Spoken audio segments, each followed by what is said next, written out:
नमस्कार।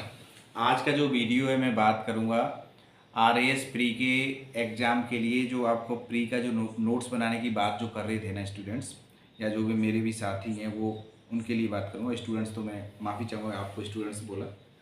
कल आप मेरे साथ होंगे और हो सकता है कल आप मुझसे आगे भी होंगे। मैं ऐसी एकदम शुभकामनाएं आपको देता हूँ। तो हम बात करेंगे सिर्फ राजस्थान के इतिहास, कला, संस्कृति, साहित्य, परंपरा एवं विरासत के बारे में, क्योंकि मैं धीमे धीमे चाहता हूँ कि आप एक एक बार में एक एक टॉपिक को समझें। लंबा टॉपिक या लंबे वीडियोज़ आप भी नहीं देखते हैं, मैं भी नहीं देखता था, और ये सामान्य मानवीय की बात है। तो हम बात सिर्फ करेंगे आज राजस्थान का इतिहास, कला, संस्कृति, साहित्य, परंपरा एवं विरासत के बारे में। तो सबसे पहले मैं बात करूंगा राजस्थान के प्रागैतिहासिक स्थल। राजस्थान के प्रागैतिहासिक स्थल के बारे में जब भी आप नोट्स बनाना शुरू करते हैं तो आप ध्यान रखिए कि कौन सा स्थल कहाँ पे मिला है, वर्तमान में किस जिले में है, किस तहसील में है। ठीक है। दूसरा, इनके साउथ या नॉर्थ की तरफ क्या डायरेक्शन होंगे या ईस्ट से वेस्ट की तरफ कौन से प्लेसेस के डायरेक्शन होंगे। तो ये कई बार इस तरीके के क्वेश्चन भी आते हैं, तो इसको आप कोरिलेट भी कर लेना। दूसरी बात आती है कि प्रागैतिहासिक स्थलों में उत्खनन किसने कराया है। तीसरी बात आती है उत्खनन स्थल पर क्या प्राप्त हुआ है और कितनी संख्या में प्राप्त हुआ है। ये 3 से 4 चीज़ें महत्वपूर्ण होती हैं, इनको आपको नोट कर लेना है। क्वांटिटी को भी नोट करके रखना है, क्योंकि छोटी चीज़ें ही आपको अन्य विद्यार्थियों से आगे या अन्य कैंडिडेट से आगे आपको लेके जाएंगे। दूसरे बिंदु पे इसमें बात दी गई है प्रमुख राजवंश के बारे में। आपके पास यदि सिलेबस है तो आप उसमें भी समझ सकते हैं। तो उसमें आप देखेंगे कि उन्होंने राजवंश में 2 ही चीज़ें पूछी, राजनीतिक उपलब्धि और सांस्कृतिक उपलब्धियाँ। तो जब राजनीतिक उपलब्धियों की बात करते हैं तो आपको याद रखना है किस राजा, जो राजा प्रतापी राजा रहा या कोई भी राजा है, तो उसके द्वारा कौन से स्थलों में युद्ध किए गए, उनका क्या निर्णय रहा, उस निर्णय के क्या परिणाम रहे। इसके साथ साथ वो कौन से स्थल पर युद्ध लड़ा गया, किस सन में लड़ा गया, ऐसी छोटी चीज़ें भी आपको लिख लेनी है। दूसरी बात है कि सांस्कृतिक उपलब्धियों में राजाओं के द्वारा बहुत सारी सांस्कृतिक उपलब्धियां हो सकती हैं, चाहे उनके द्वारा किसी गायन शैली के बारे में बात हो, साहित्य के बारे में बात हो, उनके समय पे चित्रकारी क्या थी, या किसी प्रकार की उन्होंने कोई पुस्तक लिखी है, तो इस सब के बारे में भी आपको नोट करके रखना है। और जो विशेष प्रमुख राजवंश हैं और उन प्रमुख राजवंशों के कई बार क्या होता है, प्रथम राजा के बारे में या संस्थापन किसने किया होगा, उनकी स्थापना किसने की है, इसके बारे में भी कई बार प्रश्न होता है। तो इस बात को भी आप थोड़ा सा नोट करके रखें। तीसरा बिंदु आता है इसी जो राजवंश वाली बात है उसी में, मध्यकालीन जो राजस्थान का इतिहास है उसमें प्रशासनिक व्यवस्था क्या थी और राजस्व व्यवस्था क्या थी। तो प्रशासनिक व्यवस्था में होती है, पहली बात होती है प्रशासनिक शब्दावली। प्रशासनिक शब्दावली के साथ साथ होती है उस समय के भू राजस्व की क्या पद्धति रही होगी, उसके साथ साथ कौन से प्रमुख पद थे। तो ये जैसे इस बार मेंस में भी क्वेश्चन रहा था, ड्योढ़ीदार का मतलब क्या है या ड्योढ़ीदार कौन होता है। तो ऐसी छोटी छोटी चीज़ें आप नोट्स करते जाना और इनको रिवाइज करते जाना। चौथे बिंदु पर हम लेंगे कि आधुनिक राजस्थान का उदय। तो जब आधुनिक राजस्थान का उदय होता है तो आप इसमें ध्यान रखना कि सामाजिक जागृति के क्या कारण रहे। तो सामाजिक जागृति के कोई कारण रहते हैं तो उसमें कोई घटनाक्रम रहता है, ऐसे घटनाक्रम को आप याद किया जा सकता है। बाकी मेंस में ये टॉपिक ज़्यादा थोड़ा सा महत्वपूर्ण हो जाता है, पर लेकिन प्री में सिर्फ आप याद रख सकते हैं कि कौन सा घटनाक्रम रहा है, या किसी का यहाँ पे अराइवल होता है या कोई बड़ा लीडर बाहर से आता है यहाँ पे, तो उसकी भी बात होती है। इसके साथ साथ वहाँ पे राजनीतिक संस्थाओं के गठन होते हैं। तो जैसे आप राज्य में बात करें तो प्रजामंडलों के गठन होंगे, वहाँ पे कोई छोटी छोटी संस्थाओं के निर्माण होते हैं। तो जन जागृति लाने के लिए कौन कौन सी ऐसी संस्थाएं निर्मित की गई, किसके द्वारा निर्मित की गई, उन किस क्षेत्र में निर्मित की गई, उनके क्या उद्देश्य थे, इसके बारे में आप नोट्स बनाते जाएं और इन नोट्स को लगातार अपडेट रखें। कई बार क्या होता है हमसे चीज़ें छूट जाती हैं, तो आप जब भी टेस्ट सीरीज ज्वाइन करते हैं तो टेस्ट सीरीज में यदि कोई उनसे संबंधित कोई प्रश्न हुआ है तो और वो नोट्स आपके पास नहीं है तो उसको आप नोट कर लें। दूसरी बात आती है जनजाति और किसान आंदोलनों के बारे में। जनजाति किसान आंदोलनों के बारे में भी आप 4 से 5 बिंदु होते हैं। पहला तो होता है कौन उसके प्रमुख लीडर थे, कब ये घटनाक्रम शुरू होता है, क्या इस समय की कोई उस समय समाचार पत्र या कोई गीत, लोक काव्य या किसी भी चीज़ की उस समय विशेष प्रमुखता रहती है, उसमें कौन मध्यस्थ रहे और क्या परिणाम रहे, इस बिंदु को भी आप याद रख सकते हैं। इसके बाद आप प्रजामंडलों का गठन, समस्त रियासतों में प्रजामंडल का गठन होता है।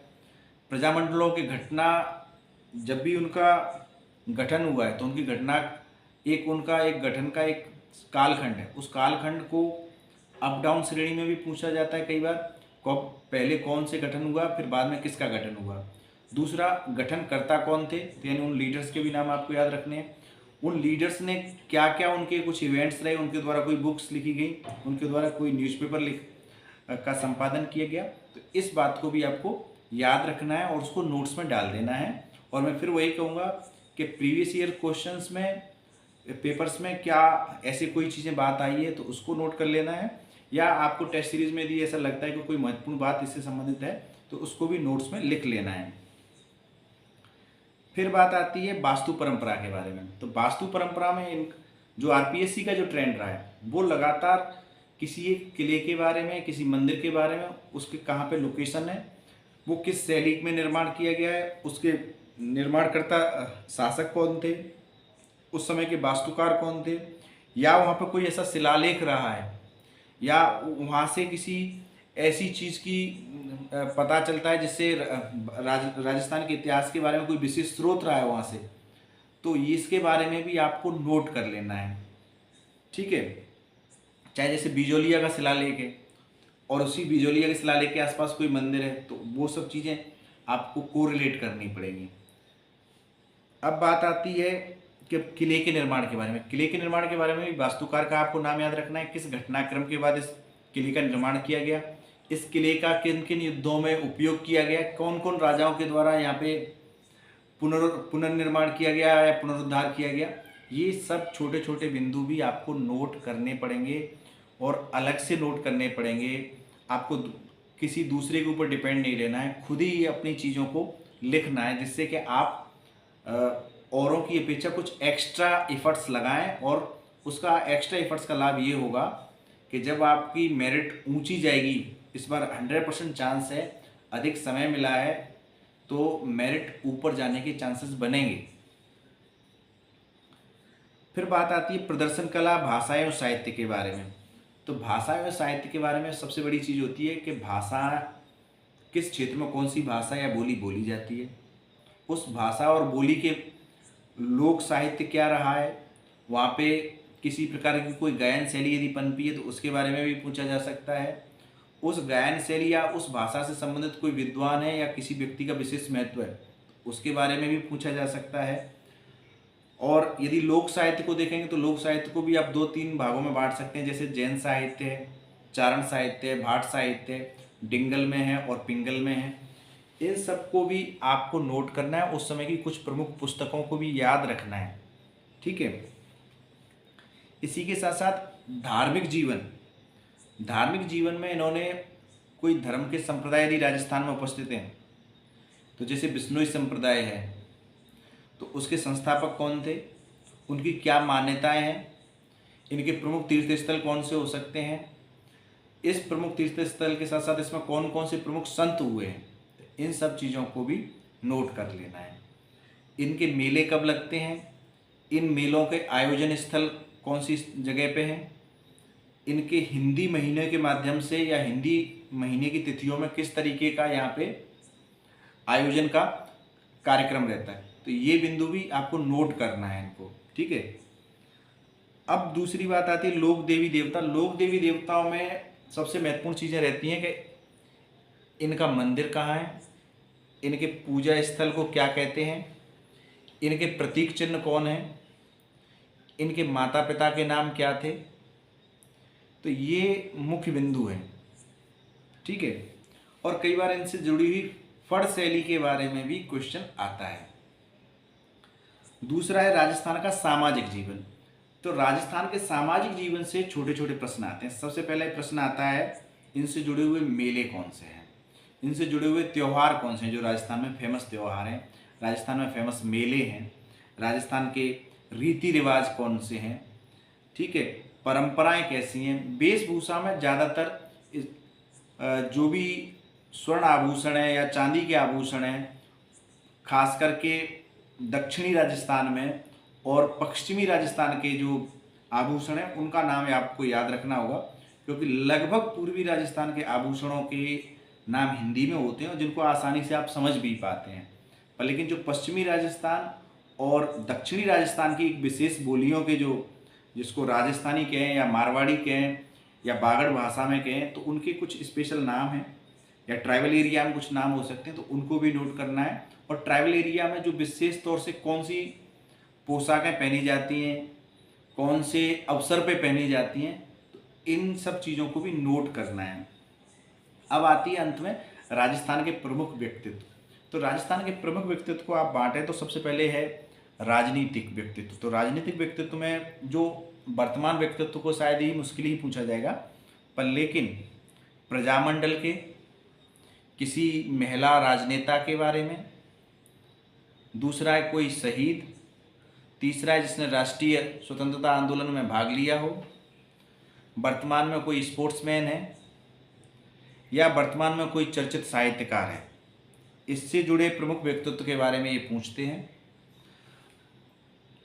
कुल मिलाकर के आपको जो सबको पता है वो आपको तो पता होना ही चाहिए, पर लेकिन जो सबको नहीं पता है, जो छोटी चीज़ें हैं, उसको ज़रूर आपको नोट करना है। अब बात आती है कि आप नोट्स कैसे बनाएं और कहाँ से बनाएं।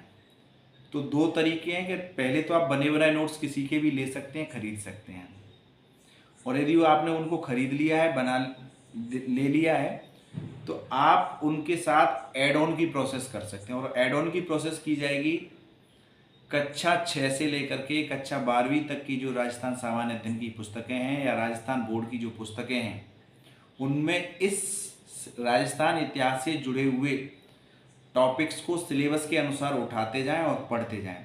इसमें आपको लगेगा कि बहुत ज़्यादा बुक्स हैं, बहुत ज़्यादा बल्कि पुस्तकें नहीं हैं। ये पुस्तकें बहुत छोटी हैं। यदि आप उनको देखोगे कि इनका एक टॉपिक है तो वो बहुत छोटा सा टॉपिक है, उसी टॉपिक को केवल आपको पढ़ना है, और उसी में से आपको लगता है कि जो चीज़ आपके नोट्स में नहीं है उसको वहाँ पे ऐड ऑन कर लेना है। कई बार क्या होता है कि टेस्ट सीरीज़ में जो टेस्ट सीरीज़ का निर्माण करता होता है या लिखने वाला होता है, बनाने वाला होता है, तो वो इतना विद्वान बनने की कोशिश करता है कि आपको डरा देता है। तो उससे डरने की बिल्कुल भी ज़रूरत नहीं है, उसको ऐड ऑन कर लीजिए। बाकी आप यदि EORO का पिछला एक पेपर देखेंगे तो कक्षा 10 की एक बुक है और राजस्थान इतिहास की, उस राजस्थान के इतिहास और कला साहित्य की जो पुस्तक है उससे लगभग 10 से 12 क्वेश्चंस आए, और 10 से 12 क्वेश्चंस में एक क्वेश्चन था कि होली के अवसर पे, इसी से कुछ रिलेटेड क्वेश्चन था। उसमें एक छोटी सी लाइन में उसी संस्कृति की और विशेष अवसर की कुछ बात लिखी हुई है, और वो वही प्रश्न इस तरीके से पूछा गया कि बहुत डिफ़िकल्ट हो गया लोगों के लिए समझना।